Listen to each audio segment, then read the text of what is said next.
Jeremy, I would have to disagree. This is because of money printing. This is the Federal Reserve and the central bank in Japan and the central bank in England and the central bank in Europe printing staggering amounts of money. This is unprecedented. Never in world history has every central bank, a major central bank, printed money at the same time and desperately tried to debase their currency. This is madness, yes. Can central banks just keep printing money because there's no one to foreclose on them? Not forever, but maybe for a lot longer than we think.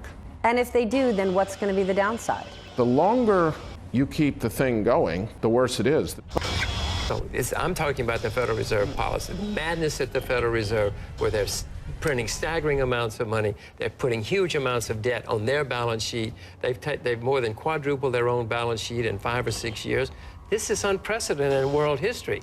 Yes, money's going into stock markets, but I'm just very worried about how it's going to end and when it ends, and I know it's going to end badly, not just for us, but for the world. So what the Fed continues to do, though, they continue to pump money in, and then they want to keep reducing those interest rates. And the problem with it is there are really two schools of thought on this, right? You have the Austrian economic school, and then you have this Keynesian view of economics. Those are two very different schools of thought. Now, everyone pretty much in the Federal Reserve and the federal government in the United States believes in that Keynesian view, which says that markets should always be growing. But if you're an Austrian, if you're on the other side of it, you're saying at some point, the markets have to correct themselves, because at some point, you have to fix that. You can't just keep creating fake money. 16 de setembro de 2019. A taxa de juros do overnight americano, que nada mais é do que a taxa de juros que os bancos utilizam para empréstimos de curto prazo entre eles, simplesmente salta de 2% para 10% em questão de poucas horas.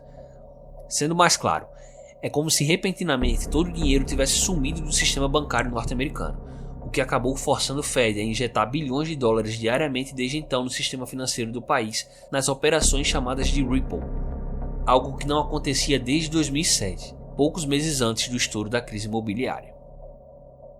11 de outubro de 2019. O Federal Reserve anuncia a compra de 60 bilhões de dólares mensais em títulos da dívida americana até junho de 2020, ou seja, uma nova rodada de quantitative easing, a quarta desde o estouro da crise de 2008. Entretanto, como forma de não criar pânico nos mercados, o presidente do Banco Central americano nega que seja mais uma rodada de QE, mesmo tendo todas as características de uma. 12 de dezembro de 2019. O presidente do Banco Central americano surpreende o mercado e anuncia de última hora mais um estímulo de 500 bilhões de dólares para o sistema bancário americano através de mais operações conhecidas como Ripple. Resumindo, até junho de 2020, o balanço do Banco Central americano terá ultrapassado os 4,5 trilhões de dólares, maior patamar de toda a história americana. Só para vocês terem noção do que isso significa, desde a criação do Fed até 2008, o balanço do Banco Central americano nunca tinha ultrapassado a marca dos 800 bilhões de dólares. 800 bilhões de dólares é a mesma quantidade de dinheiro que o Fed injetou somente do final do ano passado até o início de 2020. Isso tudo sem ter estourado uma crise de fato. Ou seja, a mesma quantidade de dinheiro que o Fed levou quase 100 anos para imprimir, ele imprimiu somente nos últimos 4 meses.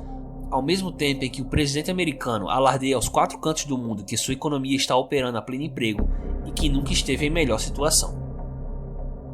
Isso não é apenas algo incomum, é algo sem precedentes. Nunca antes na história, o Banco Central americano injetou bilhões de dólares no sistema financeiro sem que houvesse de fato uma crise.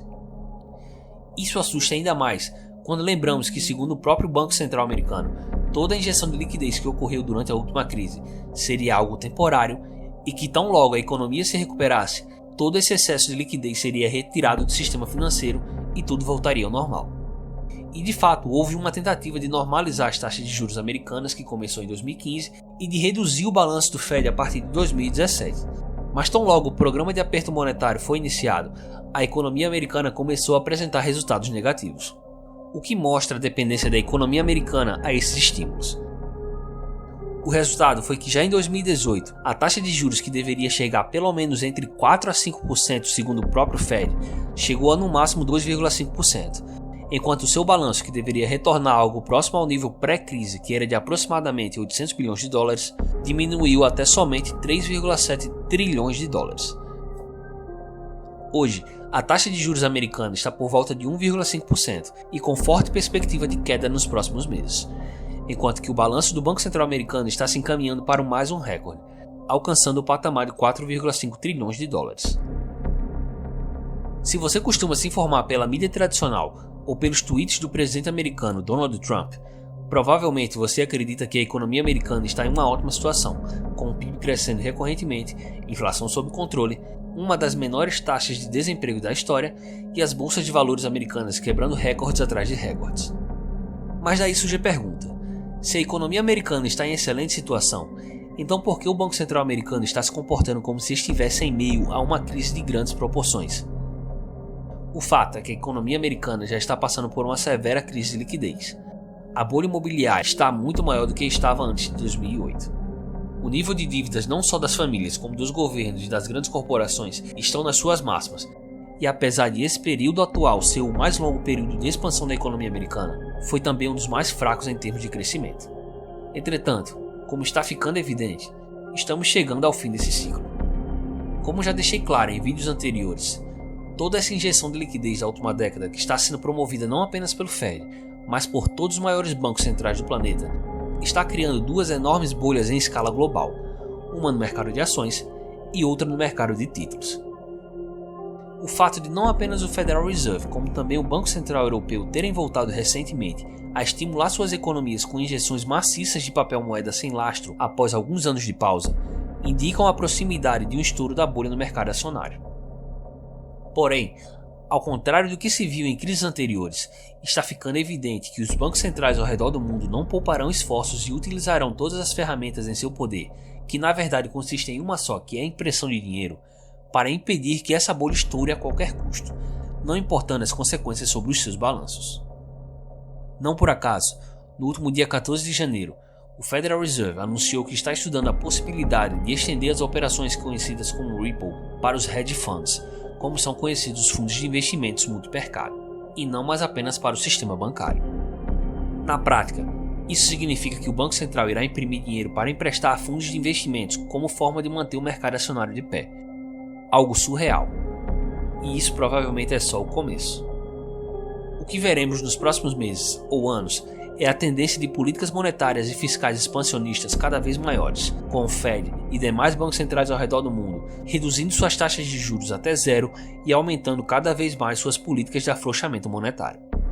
Dessa forma, ao tentar a todo custo impedir o estouro da bolha no mercado acionário, os bancos centrais vão inflando cada vez mais a segunda e mais perigosa bolha, que é a bolha dos títulos da dívida e que já vem sendo inflada há 40 anos. A dúvida que fica agora é qual das duas bolhas irá estourar primeiro, e o que resta a nós, meros mortais, é buscar proteger a nossa carteira da melhor forma possível para os momentos difíceis que teremos à frente.